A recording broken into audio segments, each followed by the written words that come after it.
If you got a SOC analyst interview coming up or you're trying to break into cybersecurity, this video is going to help you. So I'm breaking down the top 10 SOC analyst interview questions, 6 technical, 4 behavioral that I've personally been asked or I've seen in different interviews. I'm going to show you how to answer each one clearly and confidently. So when you do go into these interviews, you're going to sound like you're already doing the job. All right, so let's get into it. So we're going to start off with technical. Now this question, in my opinion, is by far the most asked question, but it's typically walk me through a security incident. Now, typically when they ask this question, they're really trying to understand if you know the actual concepts and not the actual textbook. So for me, what I would say is I would start with detection. What actually is triggering this alert? Then you want to move to analysis. Verify if it's an actual incident or if it's a false positive. Next is containment, which is stopping the actual spread or impact. Then it would be eradication, just removing the threat entirely. From there, it would be recovery. This would be restoring normal operations. And finally, documentation, of course, writing different reports and talking about what type of lessons were learned. All in all, they're really listening for structure and logic, not perfection. The next question would be, what's the difference between a false positive and a true positive? This one sounds super simple, but it's very important. So for a false positive, that's when an alert is triggered, but it's not actually a threat. So something like this can be when a user logs in and the SIEM that you're using detects it, but it's not actually a threat. On the flip side, a true positive is when an alert is triggered and it's actually a threat. Either a confirmed malicious IP address or a different malicious file. And of course, that's going to be something that you're going to identify and go through the steps that we previously talked about. If you want to go above and beyond, what you can do is actually checking logs and contacting the user as well. Now, this is another huge one because I deal with this on the daily, but if the interviewer asks you, how do you prioritize alerts? You're going to want to start off basing it off severity and impact, not just the order that these alerts come in. So if an alert comes in and it's affecting servers, different systems, that's a priority for you. If it's a workstation, one laptop, one desktop, that's of course low priority. It's all about focusing on what's going to impact the business the most. So this is going to be another important question for you just because I personally got asked this question about 75% of the times that I interviewed, which is what is the difference between symmetric encryption and asymmetric encryption? So for symmetric, you can start off with that one just because I always did, but you're going to let them know that symmetric uses one key for decryption and encryption. It's faster and it's commonly known as AES. Now for asymmetric, this uses 2 keys. One is a public key and one's a private key. And it's mostly used for key exchange, email security, and certificates like RSA. Knowing this shows you really understand cryptography fundamentals. Question 5, this one is going to be a pretty basic one, but you definitely have to know it. And this will be explain the difference between a virus, a worm, and a Trojan. So for a virus, you can say this attaches to different files. When executed, it spreads. For a worm, you can say it self-replicates itself without any user interaction.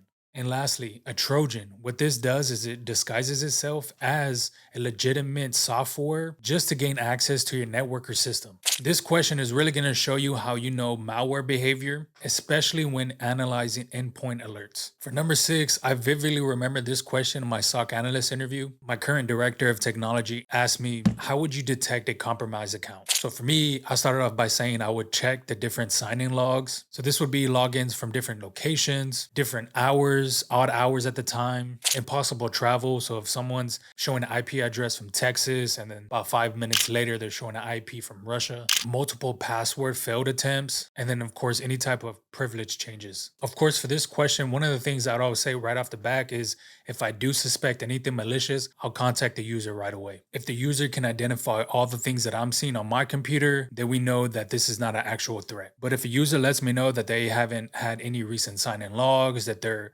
at home, that they haven't done any traveling, then I will lock the account right away. For this question, it really shows you you're thinking like a SOC analyst. Now, those were all the technical questions. Now we're switching over to behavioral. We got 4 more questions, guys. I did get asked this question in one of my interviews. How do you stay up to date with cybersecurity? Now, with this question, they're really trying to figure out if you're passionate about cybersecurity. So for me, I would answer it that I follow different tech blogs, that I do follow a ton of cybersecurity accounts on X, and I would also say that I follow different cybersecurity professionals on LinkedIn. You can also add that you do practice different labs, like try hack me or hack the box, or you can let them know that you have different projects that you're currently working on. Another huge thing that I would say would be the different certifications that you're working on. So for me, I'm currently working on the SC200 and the CYSA Plus. I didn't personally get asked this, but I find that this is a heavy question just because cybersecurity is a huge thing and it's around us every single day. So for question 8, it is going to be, what is the biggest cybersecurity threat right now? A simple but strong answer would be social engineering and identity attacks. I would say a lot of breaches can happen today for different phishing campaigns, compromised accounts, if a user just is uneducated. And of course, this question is really trying to figure out if you know the human side of cybersecurity, not just the tools. For question number 9, I got this question 100% of the interviews that I took. And this question is just a broad question. So you will get asked this in different types of field, not just cybersecurity. But it would be, tell me about a time you faced a challenge and how you handled it. And with this question, they're really trying to figure out your personality. So for me, this is exactly what I said in my interview, was dealing with Splunk and learning how to use it. So for Splunk, I really couldn't get the proper alerts to fire off properly. I spent hours and hours on YouTube, on different blogs.